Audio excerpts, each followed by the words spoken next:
Bom dia.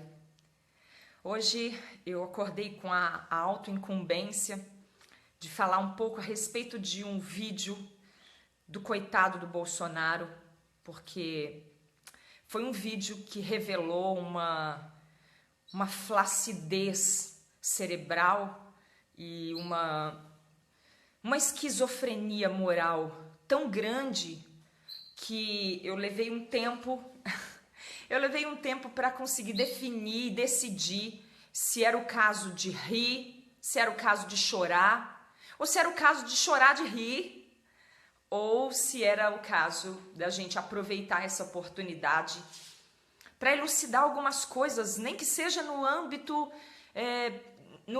próximo, né? no âmbito íntimo. Daí eu decidi por isso, no final das contas.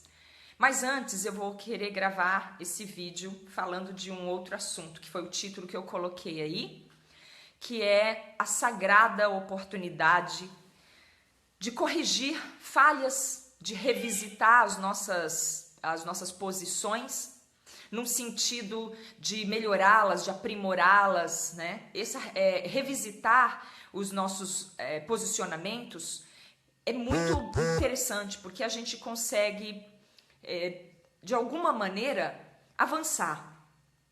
Então, mais do que tudo, para fazer esse vídeo falando sobre essa sagrada oportunidade de revisitar as nossas posições e ter uma chance de melhorá-las, né, de corrigir escorregões e tudo mais, eu quero agradecer aos parceiros que estão contribuindo de uma maneira muito construtiva com essas nossas conversas, porque graças a essas participações construtivas que eu tenho a oportunidade de ir lá, revisitar e olhar, realmente tem algo aqui que a gente pode melhorar, que a gente pode avançar, que não era bem isso não, que legal. Então eu quero agradecer a todo mundo que tem participado e tem me mandado sugestões, me feito perguntas e feito inclusive observações muito, muito pertinentes acerca dessas afirmações que eu tenho feito aqui, e que a proposta é justamente que estejamos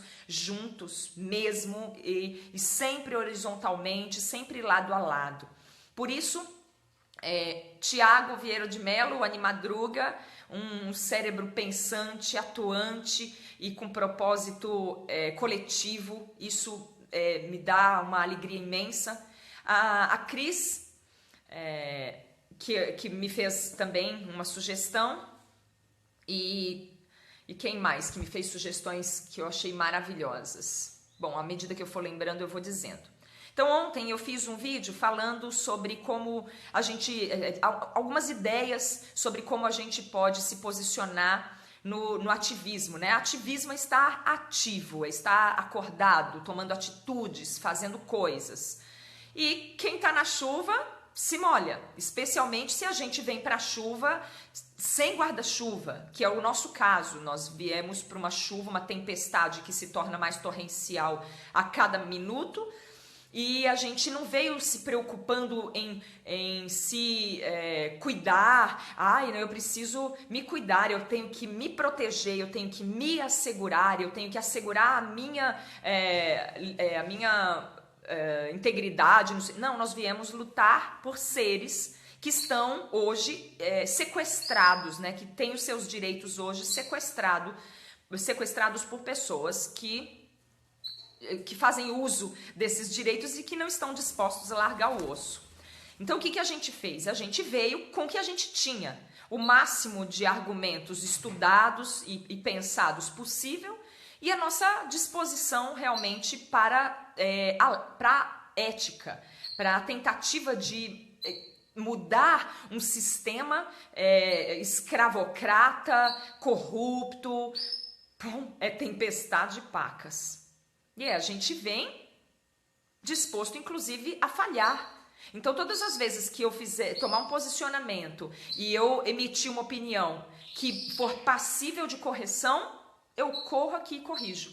Porque essa é a minha missão. E é uma missão autoimposta. Eu não acredito que venha uma voz falando faças tal coisa. Não tem isso. é à minha disposição para contribuir com o mundo. Então a gente veio para uma chuva que se torna mais tempestade a cada segundo, com direito a raios e trovoadas, e a gente vem com o nosso melhor, com a nossa maior coragem e vai errando. E à medida que vai errando, alguém vai e fala, olha, Nana, tal coisa é melhor assim. E fala, nossa, realmente, muito melhor. Então ontem eu falei assim, quando a gente estiver lidando com carnistas, né, daqueles que parecem incuráveis, daquelas pessoas que estão realmente tomadas, embotadas pelos seus orgulhos, pelas suas vaidades, pelos seus desejos individuais e tudo mais, não vamos gastar energia demais, porque nós estamos num momento de ter que conter essas energias para usar com o que realmente é o nosso propósito, que é a libertação animal. E a gente está vendo que tem muita coisa para fazer. Então, pegar um Zé Mané que entra na página da gente, desavisado de tudo, falando bobagem, e a gente ficar lá 1 hora, 2 horas, trocando facada com ele, facada de vocabulário com eles, oral, não é legal, entende? Porque a gente tá jogando fora uma energia que a gente super precisa dela.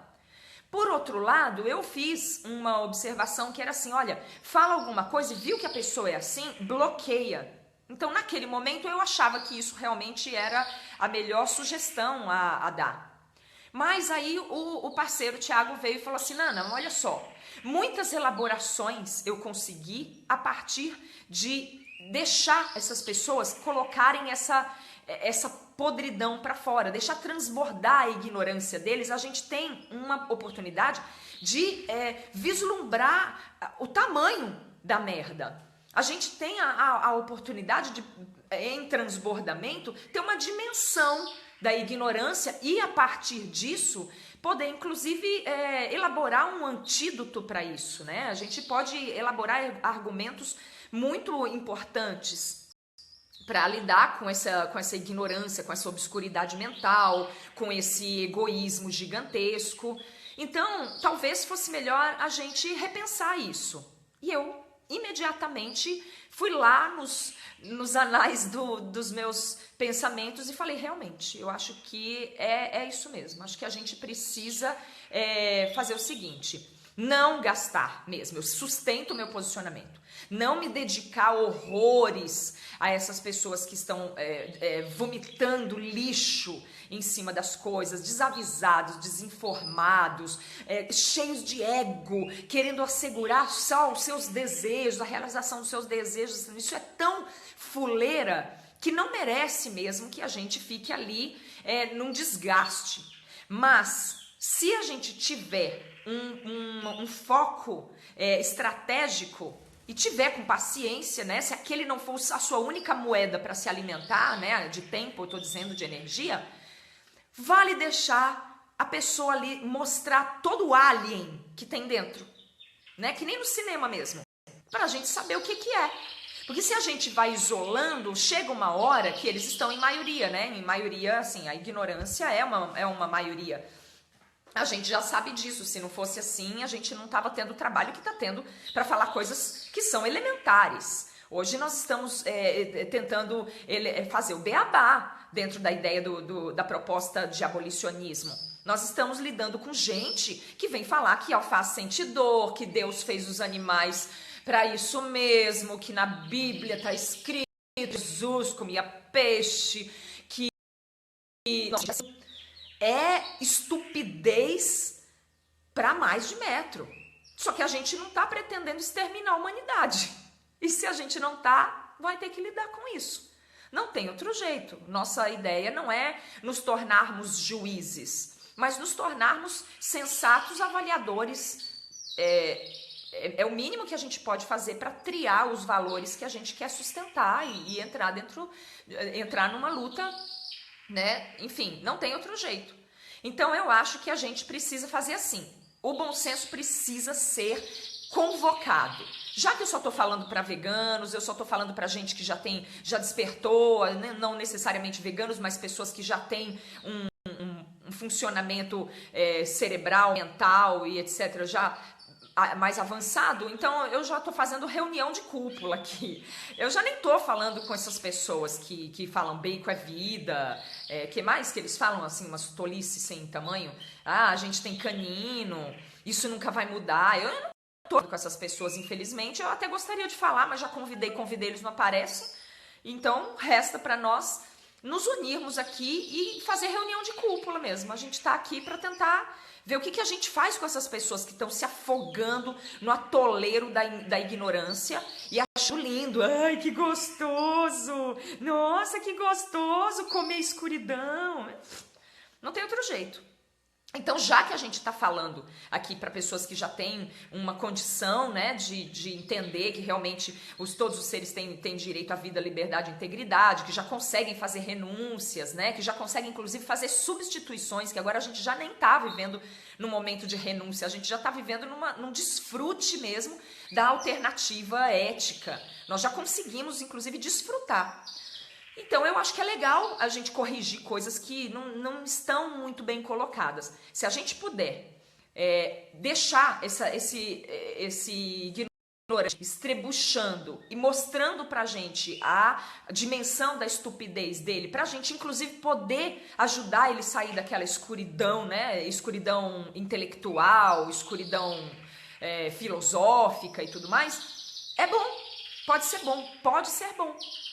Então, concordo, o Tiago, ele elaborou uns textos extraordinários a partir dessa fleuma, né? Desse pragmatismo. Nós somos abolicionistas, pragmáticos, num mundo que escraviza os animais e se deleita com isso e fica tentando arrumar umas justificativas do arco da velha para essa ação.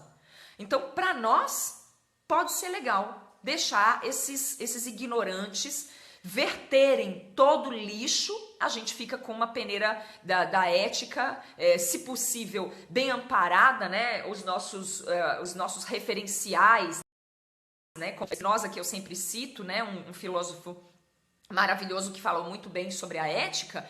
A gente fica com eles ali como gabarito e toda hora a gente dá uma olhada, uma revisitada, porque a sabedoria não é de ninguém. A sabedoria é a sabedoria. E quem se dispõe a entrar em contato com ela e encontrar um pouquinho, a primeira obrigação que tem é divide com o colega. Porque isso é o catalisador de qualquer sabedoria, de qualquer centelha de sabedoria. Se a gente não transmite e não pratica, ela não é nada. Qualquer informação, qualquer sabedoria presa dentro de uma mente não é nada, porque ela não vai operar nada, então que diferença ela faz? Então eu revisitei, de fato, e eu acho que agora eu faço essa retificação e compartilho com os parceiros a possibilidade de que quando a gente tiver uma estratégia fleumática, né, não para se enlouquecer e ter vontade de catar a pessoa e torcer o pescoço, porque a gente sente mesmo, mas se a gente falar, não, deixa eu ver até que ponto essa pessoa está mergulhada numa sombra de ignorância e desinformação e que eu posso elaborar a partir disso um antídoto para esse veneno de estupidez, eu acho então bom e retifico. Eu acho interessante que a gente não bloqueie essas pessoas, porque só bloquear da nossa rede social não vai fazer ela cair do planeta e ir para Marte e querer sumir da frente dos animais. Ela vai continuar atuando e a gente não tem a dimensão. Daí quando a gente topa com um momento como esse, em que a gente entra em cara a cara com a ignorância e com a corrupção das mentes, aí a gente começa a ficar abatido, porque a gente fala, poxa, eu não imaginava que dimensão tinha a ignorância. Eu não imaginei que a corrupção fosse tamanha. Por quê? Porque a gente ficou isolado numa Shangri-La, né? Num mundo onde quem convive uns com os outros somos nós mesmos, que já entendemos que os animais têm direito à vida, liberdade, integridade, dignidade, que colocamos as nossas casas à disposição dos resgates feitos para trazê-los para uma condição mínima de dignidade. Ou que temos que fazer resgates de boi abandonado por gente que tratava eles como objeto e que a partir do momento que esses objetos não foram mais viáveis, eles simplesmente abandonam a fome, a miséria, e a lei que deveria ser a lei que nos protege, na verdade, toda lá distorcida em favor desses loucos. Aí a gente perde o pé, perde o chão, perde tudo e fica derivando no mundo aí porque tentou fazer algo que estava inferior àquilo que a gente realmente podia fazer. Então, Tiago, toda a minha gratidão à sua participação e à sua brilhante e sensata observação a respeito disso. Retifico e convido as pessoas a ganharem mais força, mais fleuma para conseguir lidar com essa ignorância de uma maneira curativa e não de uma maneira que afasta, separa e cria outro tipo de ilusão. E aí agora eu vou lembrar uma outra coisa.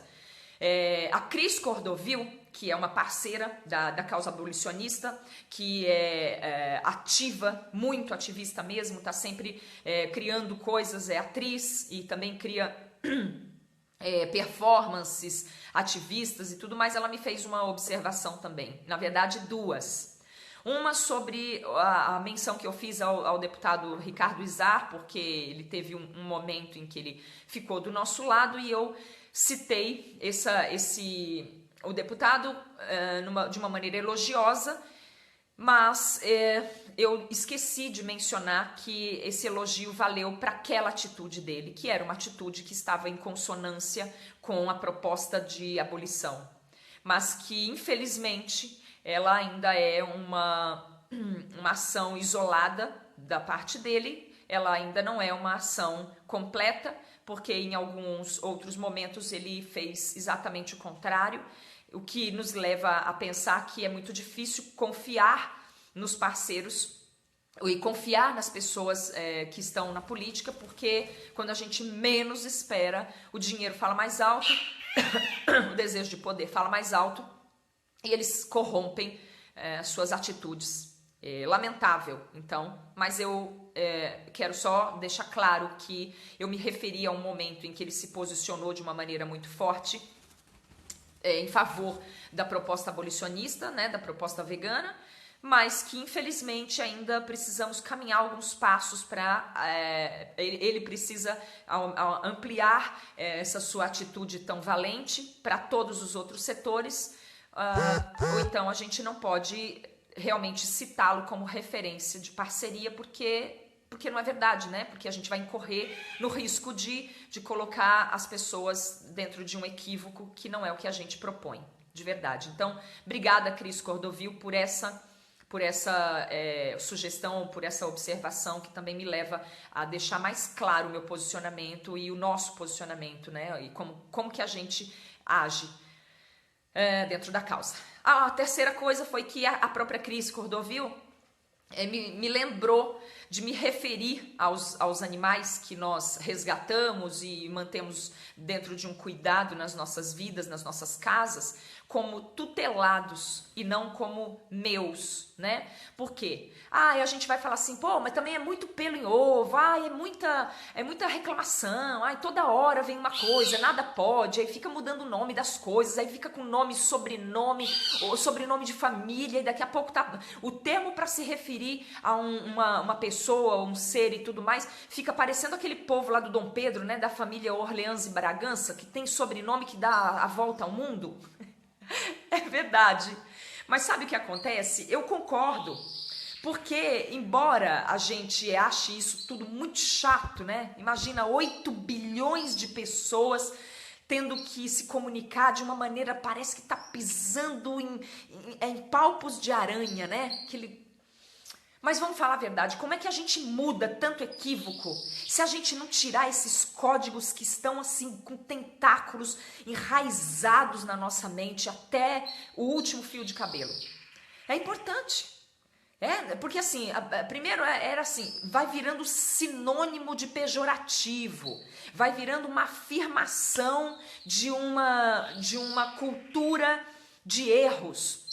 Então, termos que se referem a determinadas raças, mesmo dentro da nossa espécie, né, dos humanos, e aí vão virando termos pejorativos.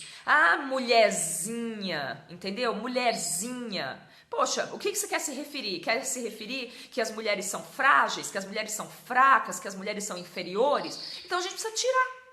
Ah, mas então agora a gente não pode mais chamar preto de preto, negro de negro. Eu também já nem sei mais como. Já também estou um pouco perdida. Mas eu concordo que isso precisa ser mudado. E se precisa ser mudado, tem que ser mudado. Entende? Que a gente pode fazer essa mudança? Se a gente se refere ao animal como meu animal, uma hora a pessoa vai lá, cospe na boca do gato e o outro vem em defesa dizendo o gato é dela, ela faz o que ela quiser. Tem uma cena em Narcos que um traficante atira na cara de um cachorro porque o cachorro falhou lá em detectar a droga e o Pablo Escobar fica furioso com o cara que atira na cara do cachorro e o cara peita ele e diz assim: o cachorro é meu. Então, para que a gente vai ficar reforçando termos e reforçando coisas que no final das contas vai contra a nossa luta? Se a gente já entendeu e a gente já está querendo quebrar paradigmas, então é a gente mesmo que vai poder fazer mais isso. E de hoje em diante, todas as vezes que eu for me referir aos animais que foram resgatados, estão na minha casa, estão no pequeno santuário que nós montamos, eu vou tomar mais cuidado em não me referir a eles como os meus. É difícil, às vezes a gente não vai conseguir falar: oi fulano, e aí o seu gatinho? O meu gatinho tutelado, resgatado, pelo qual eu luto. É difícil, o meu tutelado é difícil, mas a gente pode ir aos poucos. Se isso ajuda, a gente faz.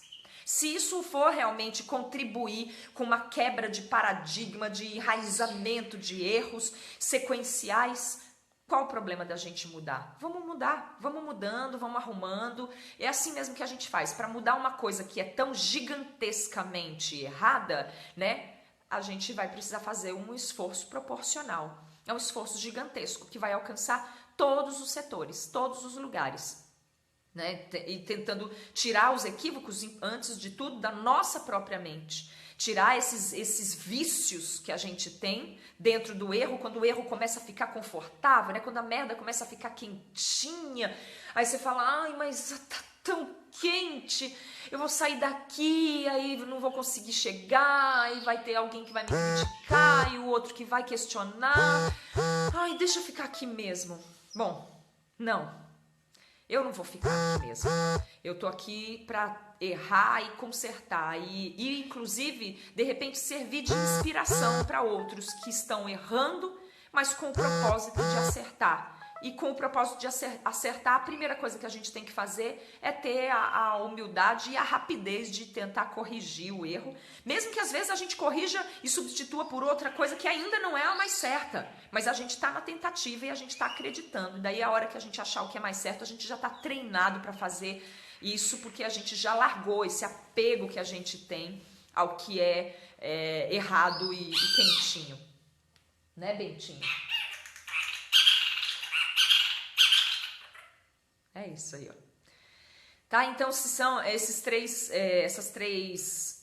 falhas que eu acho que pude ter a oportunidade de corrigir, de novo agradecendo muito aos parceiros que têm participado e que têm trazido soluções, propostas, sugestões, observações acerca do que a gente pode construir, do que a gente pode rearranjar nessa luta que está se tornando cada dia maior. Maior em tudo, maior em proporção, maior em dificuldade, maior em oportunidade, maior como um todo. Agora eu encerro esse vídeo e vou começar o outro para falar do vídeo debilóide do Bolsonaro. A gente já volta então.